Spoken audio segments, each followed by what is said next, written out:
Reclaiming joy from the hands of past betrayals. The unspoken theft in every betrayal. When someone betrays your trust, they steal far more than honesty or loyalty. They commit a spiritual theft of your capacity for uninhibited joy. Think about it. After significant betrayal, what happens to your laughter? Your spontaneity, your ability to be fully present in happy moments without the shadow of suspicion. The most devastating aspect of betrayal isn't just the event itself, but how it continues stealing from your future long after the betrayer is gone. Every time you hesitate to trust, hold back from full-hearted joy, or scan for threats during what should be peaceful moments, the original betrayal is still actively taking from you. It's time for the great reclamation, not just of trust, but of your rightful joy. The anatomy of stolen joy. Before you can reclaim what was taken, you must understand exactly what was stolen. 1. Your unguarded presence. The ability to be fully immersed in a moment without part of your energy scanning for danger or inconsistencies. 2. Your emotional spontaneity. The freedom to express feelings without first running them through a filter of "is this safe? Will this be used against me?" 3.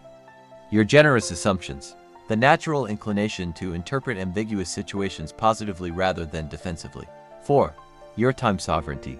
Hours, days, and months spent replaying painful memories instead of creating new, joyful ones. 5.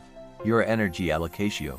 Vital life force diverted to healing and protection that could have been invested in creation and celebration. Signs your joy is still held hostage. 1. The joy ceiling.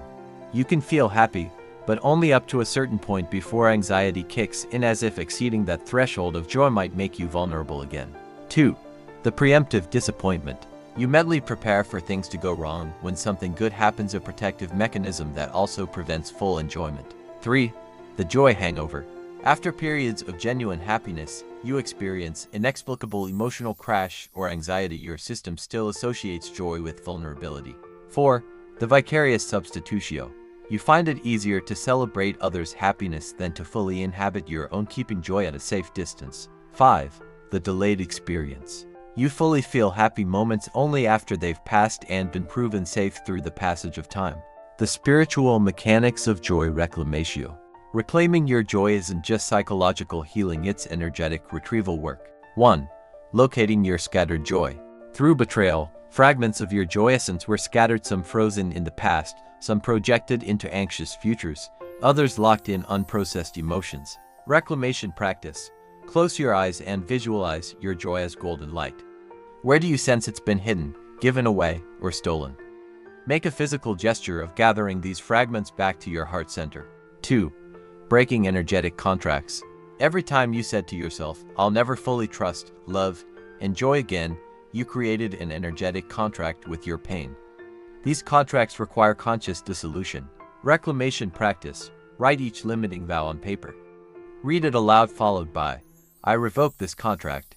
It no longer serves my highest good." Burn the paper safely or tear it into tiny pieces. 3. Time-based retrieval work. Significant parts of your joy remain trapped in the time frame of the betrayal, still caught in that emotional loop. Reclamation practice.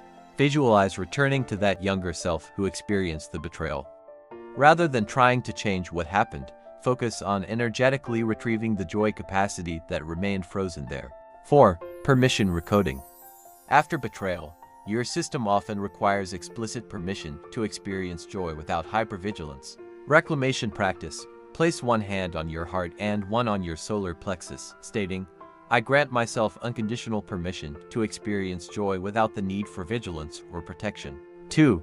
The pleasure immersion practice. The process. Choose experiences that engage all 5 physical senses without requiring emotional vulnerability with others. Nature immersion. Music, movement, texture, taste. The reclamation. During these experiences, consciously direct your awareness to your sensory experience whenever your mind attempts to activate vigilance mode. 3. The laughter liberation ritual. The process.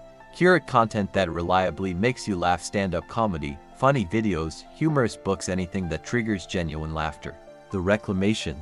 During laughter, place your hand on your heart and silently affirm, "This laughter is healing the pathways of joy in my body and energy field." 4. The joy witness practice. The process. Start with witnessing others' joy without feeling responsible for or threatened by it. Gradually progress to witnessing your own joy without attempting to control or dim it. The reclamation. When you notice joy arising, practice observing it with the affirmation, I witness this joy moving through me without needing to control its flow. 5. The timeline restoration. The process. Visualize your timeline from past to future. Notice where the line appears constricted, darkened, or diverted. These are points where betrayal altered your joy trajectory. The reclamation. Visualize golden light restoring the original expansiveness of your timeline, especially in the future portions previously shadowed by past pain. Deeper truths about reclaiming joy. 1. Joy is not naivete. Reclaiming joy doesn't mean returning to blindly trusting or abandoning discernment. Mature joy coexists with wisdom rather than requiring ignorance. 2. Joy is your energetic birthright. You are born with the natural capacity for joy, meaning it remains encoded in your energetic DNA regardless of what experiences have temporarily suppressed it. 3. Joy is strategic resistance. In a world that profits from your fear and disconnection, maintaining your capacity for joy becomes a form of spiritual rebellion and energetic resistance. 4. Joy creates protectio. Contrary to what trauma teaches, authentic joy doesn't make you more vulnerable, it strengthens your energetic field, making you less susceptible to future harm. 5. Joy is non-linear. You don't need to be completely healed to reclaim your joy. Joy itself is one of the most potent medicines for ongoing healing, the ultimate act of reclamatio. Perhaps the most powerful realization in joy reclamation is this: those who betrayed you never actually possessed the authority to take your joy in the first place. They borrowed your trust temporarily. They accessed your vulnerability briefly. But your joy is never theirs to keep. Your joy isn't something you need to earn back, fight for, or create anew. It's your inherent state that has been temporarily obscured. When you choose joy after betrayal, you aren't just healing, you're engaging in the ultimate act of spiritual sovereignty. You're declaring that while others may have influenced your path, they don't get to determine your emotional destination. The final reclamation comes when you realize that returning to joy isn't just healing, it's coming home to yourself. Have you reclaimed joy after betrayal? Share your journey in the comments. Your story might become the permission slip someone else needs to begin their own reclamation.